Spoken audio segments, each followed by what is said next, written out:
Salut dans le nom puissant et glorieux de notre Seigneur Jésus-Christ, c'est l'homme de Dieu Israël, du ministère du salut des âmes. Comme je l'ai dit, je suis à Orly, extension 3. Mais à Talois, je me rends à Abidjan régulièrement dans le cadre de la Nouvelle Côte d'Ivoire à la gloire du Christ. Chers frères et sœurs, ce n'est pas de l'amusement, c'est une réalité. Ta nation a été choisie, ton peuple a été choisi par l'Éternel afin d'accomplir l'avènement du Christ, le retour du Christ. Quand on dit Jésus-Christ va venir la fin des temps, là, c'est de ce que je suis en train de te parler. Oui, nous avions pris des versets bibliques pour confirmer que c'est notre nation, parce que la Bible dit, lorsque quelqu'un apporte une prophétie ou un enseignement, il faut que l'enseignement soit éclairé à la lumière de la Bible. Lorsque les disciples du Seigneur sont venus voir Jésus pour lui demander, Seigneur, quand tu viendras, dans le livre de Matthieu 24, à partir du verset 26 à 31, il dit, car comme l'éclair part de l'Orient se montre à l'Occident, ainsi sera l'avènement du Fils de l'homme. En quelque lieu que ce soit le cadavre, les vautours y retourneront. Chers frères et sœurs, oui, cela veut dire que lorsque Jésus-Christ parlait, il était en Orient. Or, la Côte d'Ivoire est à l'Occident par rapport à Israël. Dans le livre de Matthieu 21, à partir du verset 43, Jésus l'a dit, le royaume des cieux vous sera arraché et Dieu le donnera à une autre nation qui produira les fruits. Oui, lorsque nous prenons Matthieu 23, le verset 37, Jésus l'a dit, Jérusalem, Jérusalem, toi qui tues les prophètes, votre maison vous sera abandonnée. Vous ne me verrez plus jamais ici avec vous jusqu'à ce que vous disiez, oui, Hosanna, gloire à celui qui vient au nom du Seigneur. Oui, chers frères et sœurs, pour le retour du Christ, le Seigneur a choisi une nation et c'est ta nation.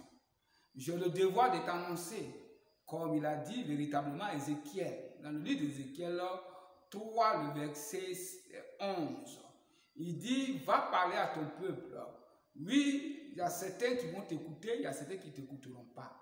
Mais néanmoins, tu leur auras parlé en disant, ainsi parle l'Éternel. Oui, chers frères et sœurs, je vais te parler ce matin, oui, de 3 nations qui n'ont pas pu accomplir la volonté du Seigneur et cela a été grammatique pour ces nations-là. Je vais d'abord te parler de l'Éthiopie. Oui, aux premières heures, un ministre éthiopien a été baptisé. Oui, aux premières heures de l'église, du réveil spirituel, ce n'est pas un hasard. Oui, l'Éthiopie avait une grande responsabilité d'apporter l'évangile en Afrique. Oui, à partir de l'Éthiopie, parce que celui qui était baptisé, c'était un ministre. L'Éthiopie a échoué dans cette responsabilité-là. Et nous connaissions ce qui est arrivé à l'Éthiopie. L'Éthiopie même a connu, oui, l'esclavage, oui, durant véritablement son parcours sur la terre. Et nous avions vu ce qui s'est passé en Éthiopie, la calamité, la famine. L'Éthiopie n'arrivait pas à se retrouver. Oui, chers frères et sœurs, parce que l'Éthiopie, à un certain moment, dans le plan divin du salut de l'humanité, avait une responsabilité. Oui, qu'elle n'a pas accompli. Et voici les conséquences. Je vais aussi te parler de tout près d'entre nous, le Libéria. Le Libéria a eu son indépendance. Oui, vers les années 1800, la première nation africaine à avoir son indépendance. Mais je vais te parler de la constitution, comment le Libéria a été fait. Ce sont les esclaves, ça veut dire nos parents noirs qui sont allés, oui, en esclavage en Amérique. Lorsque l'esclavage a été aboli, ils sont revenus au Libéria dans un seul but de propager véritablement l'évangile. Oui, c'est encore d'actualité, il y a des documentaires. Oui, vous allez sur France 24 qui parlent actuellement véritablement de cela. Lorsqu'ils sont arrivés, les Afro-Américains, au lieu de s'occuper de la mission qui leur a été donnée de propager l'Afrique, de propager plutôt l'évangile à partir du Libéria en Afrique, Ils se sont mis à faire la politique. Et le Libéria a été rattrapé par son histoire. Et c'est ce qui a envoyé la guerre. Oui, concernant aujourd'hui véritablement Israël, il faudrait que nous ayons véritablement le courage de le dire lorsque notre Seigneur Jésus-Christ devait mourir. Le peuple juif a dit que son sang tombe sur nous et sur nos descendants. Et Jésus-Christ a dit, oui, femme, il va avoir un certain moment, tu vas pleurer. Oui, et tu vas dire que la montagne tombe sur moi, il ne restera pas ici pierre sur pierre. Cette femme qui est venue voir le Seigneur Jésus-Christ qui priait pour le Seigneur, Jésus-Christ lui a dit, ne pleure pas pour moi, mais pleure pour ta descendance. Parce que Israël venait d'échouer à une mission divine. Et nous tous, nous sommes au courant de cela et nous voyons aujourd'hui ce qui se passe en Israël. Raison pour laquelle je suis venu te dire que les grandes crises, les grandes souffrances de chaque nation est liée véritablement à une cause spirituelle. Depuis fort longtemps, depuis le prophète Kakou Sévérin, avant le prophète Kakou Sévérin, il y a des prophètes de l'intérieur comme de l'extérieur qui parlent de la Côte d'Ivoire, qui parlent de ta nation. Comment est-ce que l'Éternel peut-il s'acharner véritablement sur notre nation s'il n'y a pas un plan divin pour la Côte d'Ivoire? Le plan divin, c'est le réveil spirituel par la présence de Jésus-Christ qui va toucher le monde. Et ce réveil spirituel doit commencer par la Côte d'Ivoire.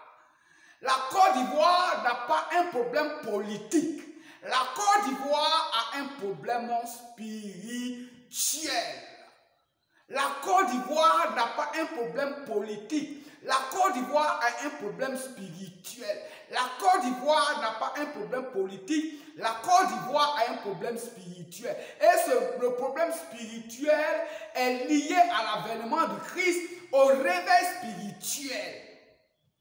Si la Côte d'Ivoire n'a pas accompli cette mission-là, elle verra la gloire de Dieu, oui, dans sa colère qui va s'abattre sur elle.